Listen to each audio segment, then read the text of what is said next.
Com certeza você ficou pensando sobre o vídeo anterior e eu tenho certeza que lhe incomodou um pouquinho.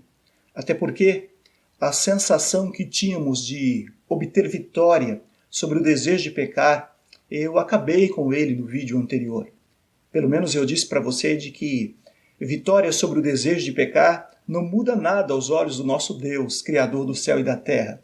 Sim, em relação às consequências humanas, sim, tem diferença. Mas em relação aos olhos de Deus, o transgressor intimamente é tão pecador quanto aquele que comete o ato em si. E eu quero te levar agora à Bíblia para que você possa pensar e ponderar sobre isso. No livro de Hebreus, Hebreus 4, versículo 15, tem um verso interessante. O verso diz assim: Antes ele foi tentado em todas as coisas, à nossa semelhança, mas sem pecado. Esse verso está falando de Jesus. A Bíblia diz em Hebreus 4,15 que Jesus foi tentado em todas as coisas à nossa semelhança, com uma diferença: sem pecado.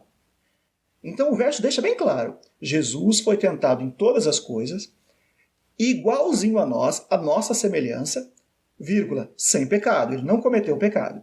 Então nós lemos esse verso e ficamos imaginando como nós somos tentados. Exemplo da carteira que lhe dei no vídeo anterior. Então, você consegue imaginar? Imagina Jesus na situação que lhe disse no vídeo anterior.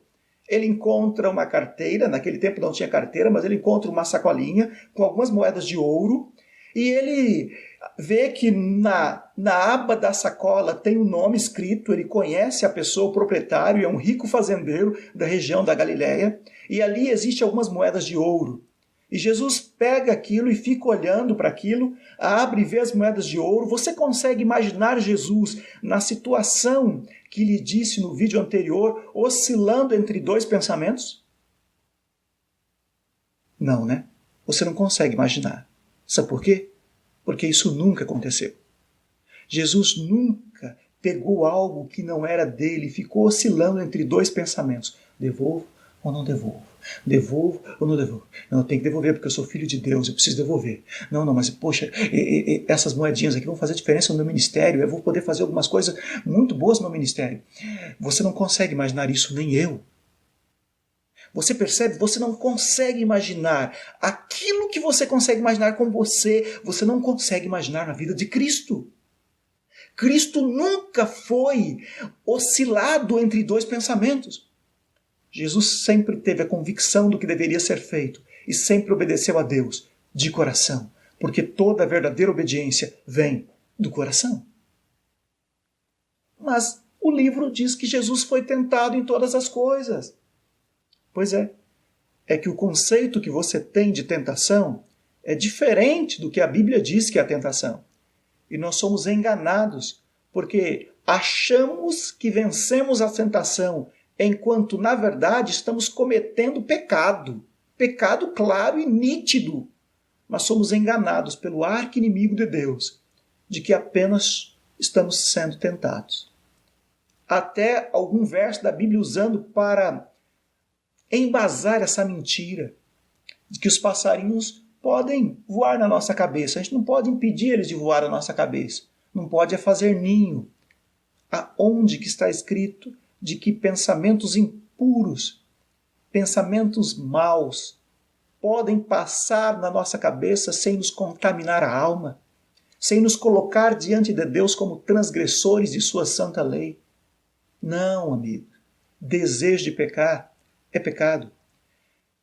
Difícil você pensar em Jesus. Você não consegue imaginar Jesus numa situação de pseudo-tentação entre oscilar entre o pensamento e outro, entre o que é certo e o que é errado. Eu não consigo imaginar isso. Não consigo. Jesus nunca oscilou entre fazer o que é certo e o que é errado. A Bíblia diz que ele foi tentado em todas as coisas, sim, mas não tentado como você acredita que é tentação. Porque tentação, como você e eu acreditávamos que era desejo de pecar, demonstrou-se bem claro de que não é. A Bíblia diz de maneira muito clara nos próximos versos que irei te mostrar. Mas o simples fato de fazer você pensar que Jesus nunca passou por isso, que você não consegue imaginar Jesus oscilando entre dois pensamentos, é um argumento forte para percebermos que o conceito que temos de tentação está equivocado. E vou te dar um outro conceito forte. Veja você, no conceito mundano de tentação, o desejo de roubar é tentação e não pecado. Se eu ser forte o suficiente e vencer esse desejo de roubar, de pegar o que é do outro, eu então venci a tentação e não cometi pecado.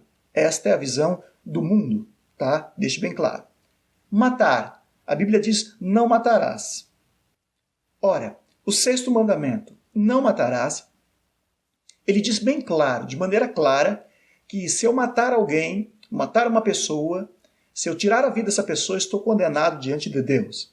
Mas, se você tem um desejo enorme de matar alguém por algo ruim que ele te fez, eu vou matar aquela pessoa, mas você se controla a raiva, se você controla o ódio, se você não dá cabo ao seu desejo, então você foi fortemente tentado, mas venceu a tentação e não matou. No conceito do mundo, o desejo de matar alguém, se for vencido e você não matar alguém, você apenas foi fortemente tentado, você não pecou. Esse é o conceito do mundo. Então, para cada transgressão da lei de Deus, nós conseguimos imaginar uma tentação. O que é tentação? O desejo de fazer aquilo que a lei proíbe. Mas o desejo de fazer aquilo que a lei proíbe não constitui-se pecado. Conceito mundano. Desejo de fazer aquilo que a lei proíbe é simplesmente tentação. A força que eu tenho de não dar vazão a esse desejo é que resultará em vitória ou fracasso, dependendo se você cometer o ato ou não. Ok, tudo bem. Expliquei bem, espero que você tenha entendido, né? Agora eu vou te dar um mandamento da qual você não consegue enxergar a tentação. Ache para mim a tentação do mandamento que diz assim: não cobiçarás. Pensa. Que tentação você consegue imaginar para este mandamento? Não cobiçarás. E por que será, né? Você consegue imaginar que não existe tentação para transgressão ou mandamento de não cobiçarás? Não existe tentação. Porque o não cobiçarás é desejo. Consegue perceber? Cobiçar é desejo, não tem nada a ver com o ato. Você não precisa fazer nada para ser transgressor da cobiça. Basta desejar o que não lhe pertence. Desejo de ficar com uma coisa que não lhe pertence é cobiça. E a lei também diz, não cobiçarás. E não há, antes da transgressão não cobiçarás, nenhuma evidência de tentação. Não existe. Porque esse desejo de pecar, você achava que era tentação, você não consegue achar esse desejo de pecar em relação à cobiça. A cobiça é o próprio pecado. Pense nisso de maneira inteligente, porque nós vamos aprofundar esse estudo e vai ficar cada vez mais interessante. Até o próximo.